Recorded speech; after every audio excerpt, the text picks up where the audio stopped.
Greetings and salutations. I'd like to thank you for the honor of your ear and the privilege of your presence.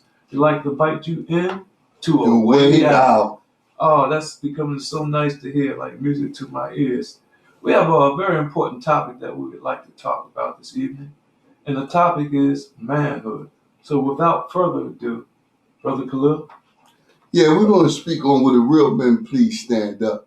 And family, how y'all doing out there this evening? What I want to say is that we're going to say things that you probably heard before. We're going to say conversation words that you heard probably 1,000 times over. But the difference is that when we speak tonight, we want you to pay attention to detail. Pay attention to detail and pay attention to the information that hopefully will give you some inspiration. So will the real men please stand up? Because we know that if you don't stand for something, you'll for anything. So we stand for something, our families, you know what I mean, our children, our neighborhoods, and our lives. Because like the bald-headed eagle, the young black children are becoming distinct. We killing each other hand over foot over nothing. You know, I read some literature one day where it says, when will be the last days of time? And the person answered said, when you see a man kill, don't even know why he's killing him. And when the man being killed, he don't even know why he's being killed. So we said, will the real men please stand up? Because we got to do something about this problem, this situation in our neighborhoods. And we got to do it right away. We got to do it right away. So what I'm going to try to do is speak on what's the importance of becoming a real man, growing into being a real man. Not a male, not a baby, not a little boy, and not a mannequin. That's that dummy that's in the mall that stands up there, can't clothe himself, can't feed himself, cannot provide for him and his family. That's that dummy. You big dummy. We're not talking about this. We're talking about men. And the first thing about being a real man is decision-making process. It's a decision-making process. I myself, with my experience, I didn't make the best decisions in my life. A lot of decisions I made hurt me and my loved ones, my children, my neighbors, and everybody else. Because I was given some misinformation that I thought was real information. And when I inculcated it in my life, when I force-fed it in my life and started living it throughout my character, instead of doing the right thing, I was doing all the wrong things, thinking that they was right. See, one thing about doing wrong, when you believe that it's right, oh, that's the difficulty there. So you couldn't tell me that I wasn't right when I was dead wrong. So I'm gonna read a little bit to you on some poems I have on here about the characteristics of a man being a man and etc. So if you don't mind, because reading sometimes can be so tedious and so boring that you'll lose a person. I know the games is on tonight and y'all doing y'all thing with the birds and the cowboys and everything like that. But just lend me your ear a little teeny bit and pay attention to detail. And let me read this a little bit to you. It says, when a man makes a decision, he opens the door he wants and closes the door he doesn't want. He locks onto the target like a guided missile.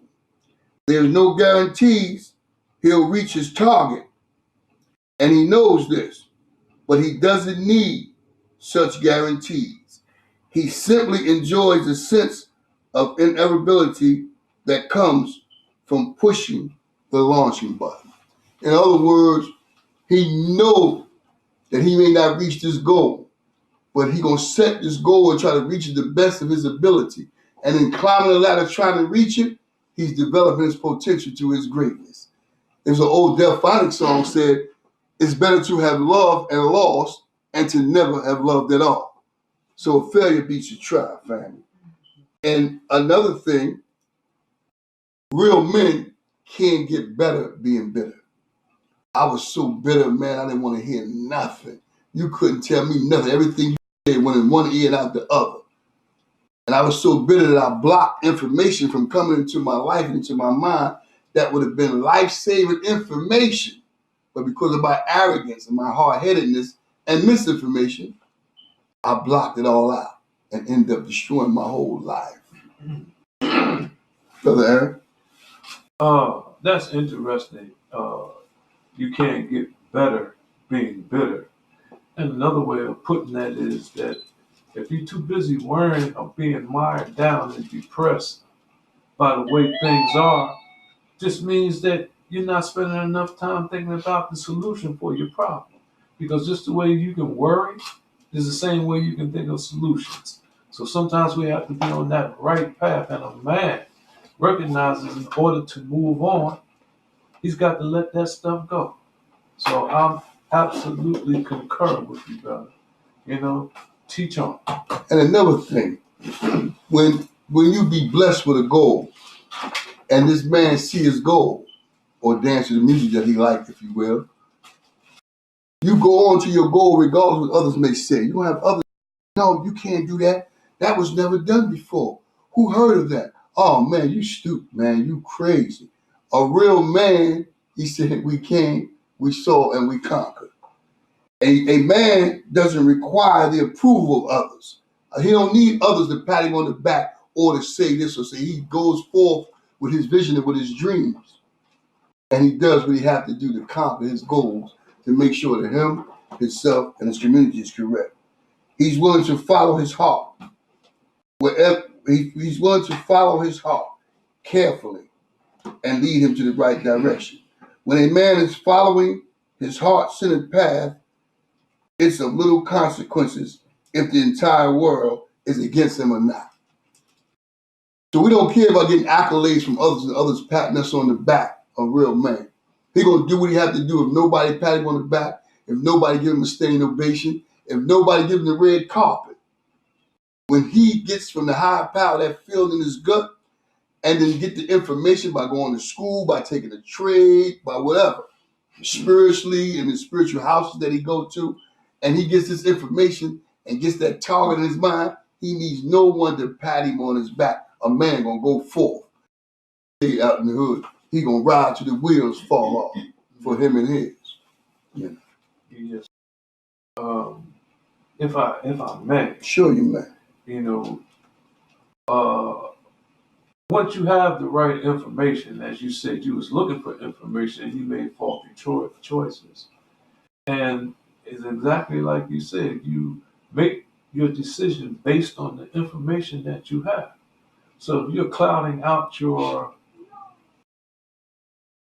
ways that you can receive information, then quite naturally, you know, you in your own way. So sometimes we just a real man knows how to take self-analysis. Okay. Right? To really look at himself in the mirror and say, this is what I need to change.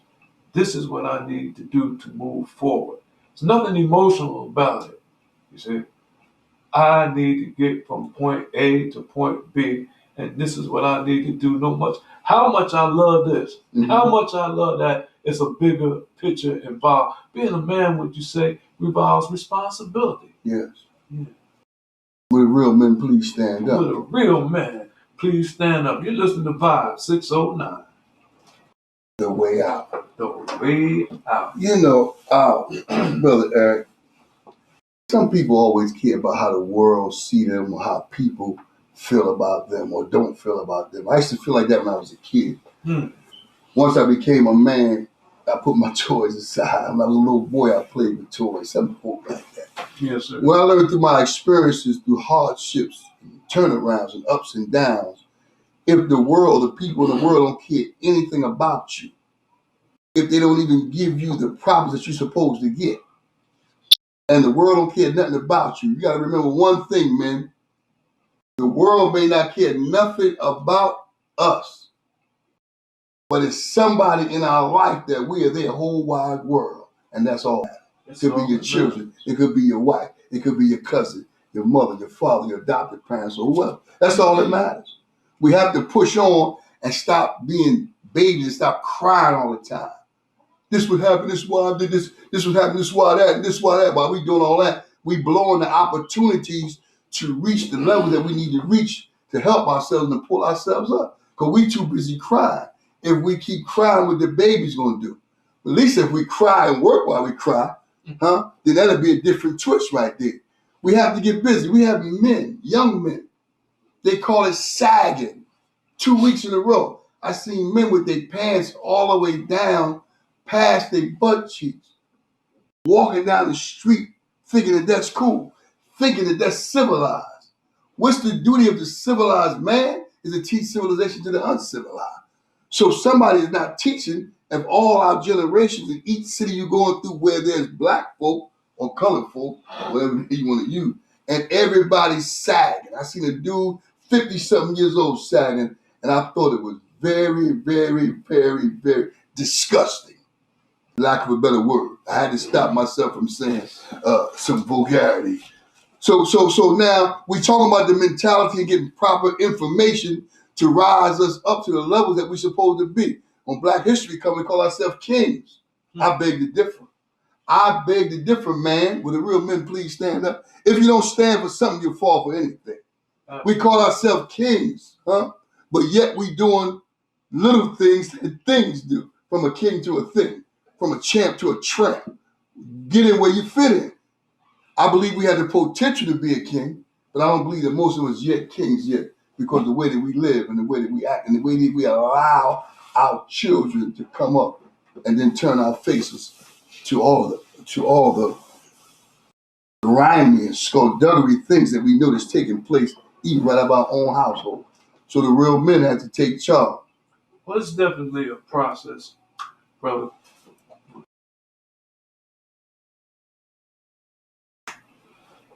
Well, somebody just sent in a question from the Carolinas, and I like to read it. It says, mothers and fathers that call their daughters and their sons friends, how does that actually affect the household and their upbringing? Brother Khalil, you want to have that?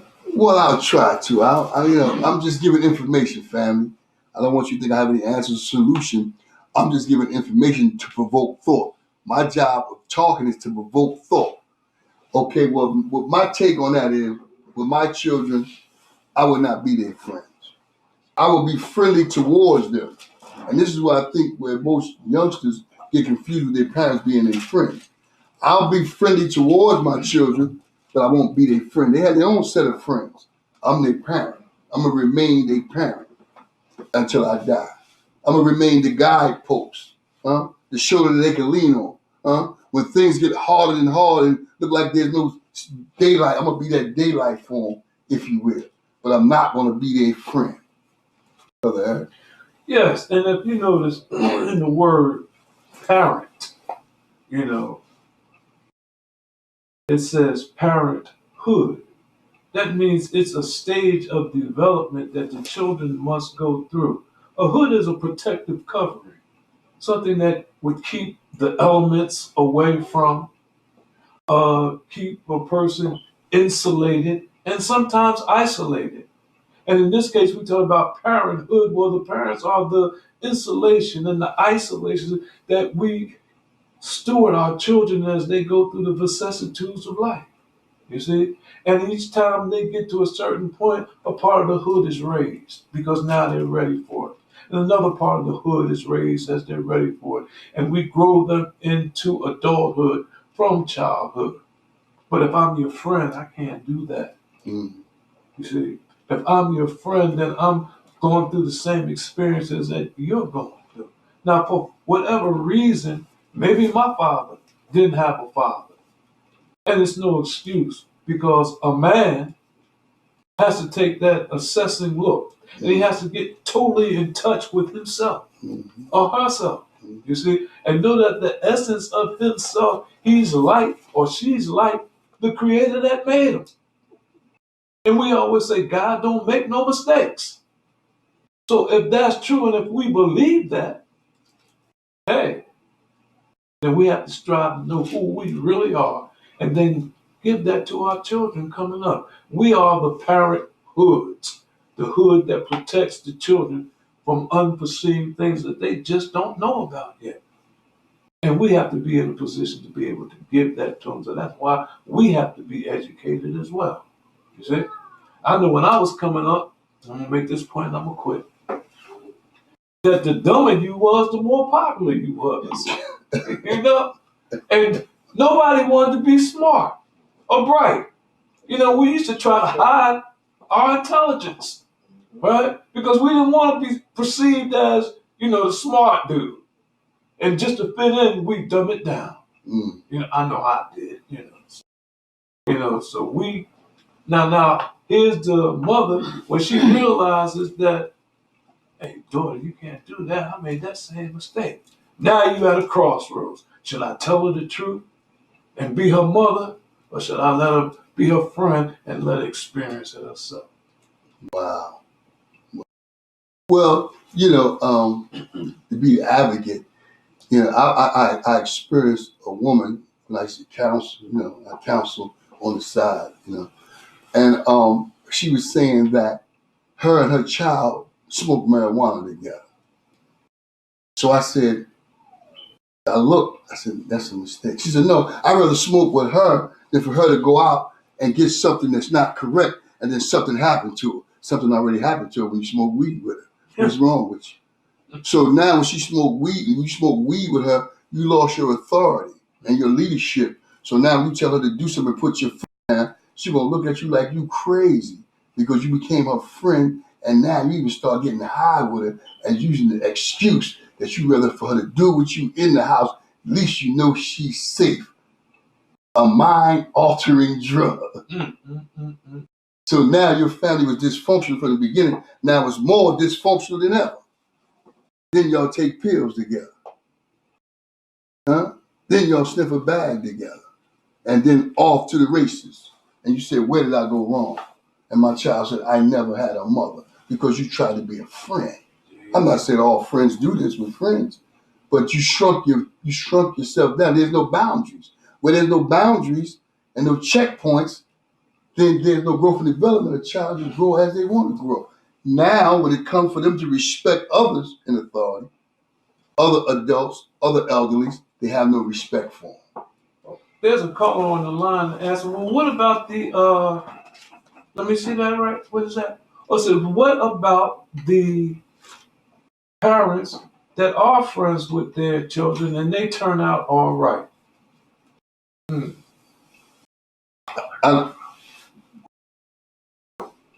Where was that caller? Where was that caller from?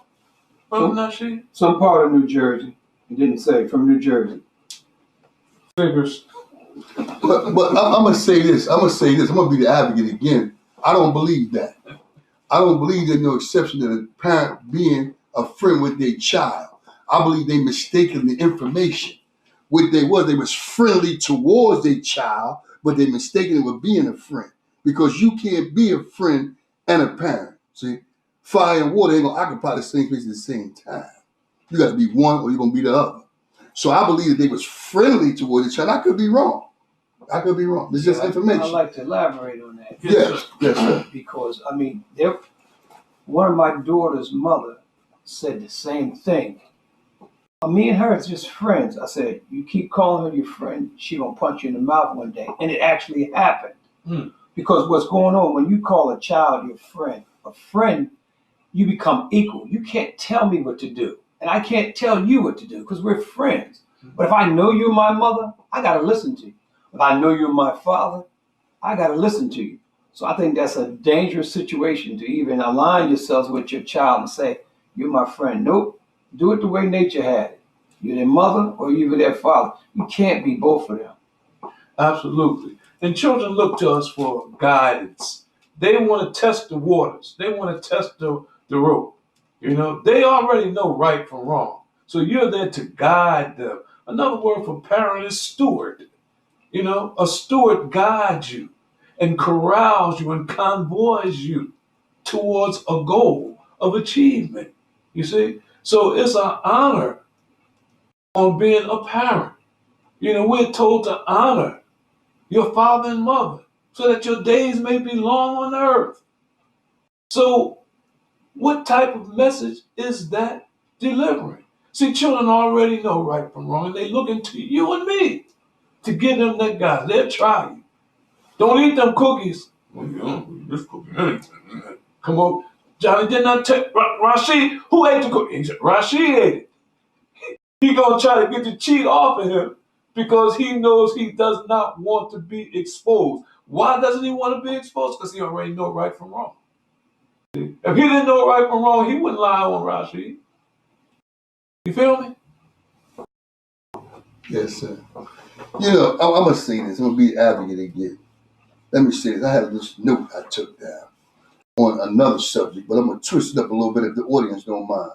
Please pay attention to detail and be patient with us. Whenever a parent, man or woman, sacrifice his or her integrity, they lose their freedom and themselves as well. They lose their freedom and themselves as well and become an object of pity. So whenever the mother become a friend with the daughter, she loses her freedom and she loses herself. So now when her daughter argues with her, they get a big argument, she start calling her B's like she was her girlfriend. This is her mother. You stinking B, because when she became friends, listen to me, she sacrificed her integrity. Once she lost her integrity, and her motherhood by being her friend, she lost even herself. She don't even know what position she's supposed to play. She don't know if she's the mother or the daughter. Sometimes she's the mother, then the daughter get mad, sometimes she becomes the daughter. So they both switch in positions and don't know. Then you have nothing but a whole confused thing going around and round and round.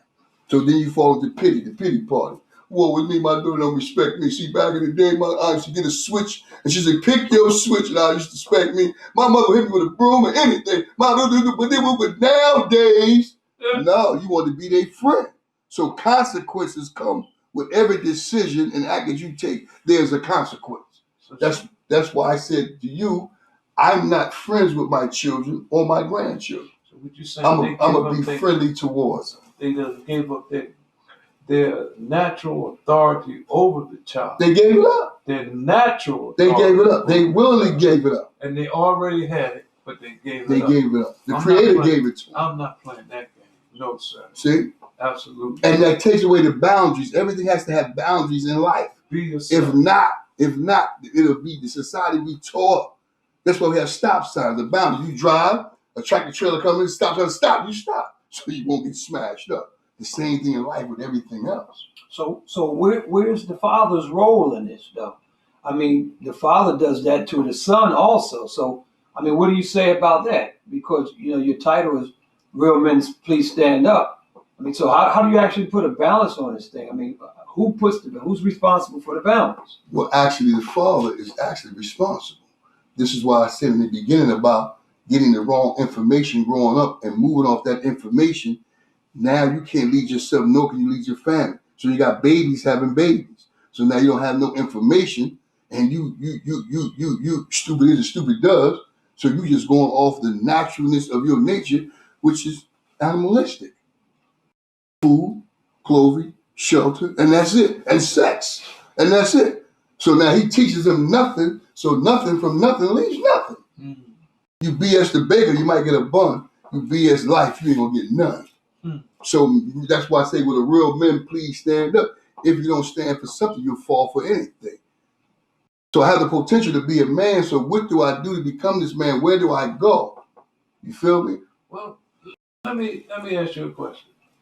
Suppose the father doesn't have the natural abilities, to give his family guidance, because he may be lacking. That's what we just. Yeah. That's what we just said. We said, where does it start? And we name the father. But if the father doesn't have the abilities, the apparatus to be a father, to be a husband, you know, what is the consequences of that? You know, the consequence is destruction. It's going to be destroyed. Because stupid is a stupid does. So you're going to lead off the cliff, they're going to follow you. If the lead cow keep walking and chewing, and the other cows follow him, and they keep chewing, and he go up the mountain, all the cows going to go behind, like a domino theory. What he has to do, because you said earlier, in our natural nature, there's a thing in right and wrong. When you walk, if you could read or not, and you have no GD, you never read a book or nothing, it's a naturalness in you that if you walk to that supermarket, and you go to steal something, the first thing you do is look to your right and look to your left, Make sure nobody look at you, put it under your shirt. That's the natural inclination to tell you right from wrong that's naturally in you. So if that father don't have information how to be a father, he knows naturally that something is going wrong with my family and I'm not doing the right thing. So it's up to him to either go to a temple, a church, a synagogue, or to somewhere he may know a man down the street that's in a pool room that's real small. He's seen this other guy fixing a car, and he has to seek out, to go out to seek information about being a man and being manly somewhere. Where, I don't know. Thank you, Brother Khalil. You're listening to Vibe 609. We got another question coming in. If you're ready for it. It says, mothers and fathers that leave their kids with the grandparents most of the time to go out and party every weekend. How would that actually affect the household? Brother Eric. Well, let's assume, if we may, and that's a dangerous thing to do, but we're assuming a situation where you have a mother and a father going out on the weekend. Was that the question? Yeah, they leave their kids with the grandparents or sitter every weekend and party. Well, at least this family has a mother and a father, right? So that means that, some form of guidance is being applied in the home.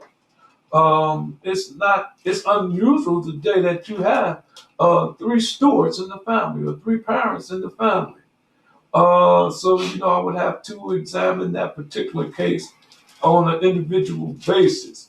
But I think I can get to the crux of what they're saying, is that the grandparents may have more influence on the children than the mother and father itself. And that's because the parents, the father and mother, have subletted their child to the authority of Big Mama. And it's a possibility that Big Mama don't play. Mm-hmm. Big Mama laid down the law. He gonna take it. You see? Big Mama lays down the law. As a friend of mine say, Big Mama got scripture and verse. And Big Mama say what? Birds of a feather? Come on. Fly. See, everybody knows scripture, Big Mama. You don't have to be the Holy Quran or the Bible. But everybody knows Big Mama's scripture. If you lay down with dogs, you're going to get fleas. You see? So what's happening? If you go out every weekend and leave me here with your children, I become their parent, not you. Yeah. That's right. Question asked and answered. So this is Vibe 609, The Way Out. The Way Out. We thank you again for the honor of your ear and the privilege of your presence. I be Brother E. B-E, get it? Brother E. That's what I be. 24/7, 360. Peace and greetings. The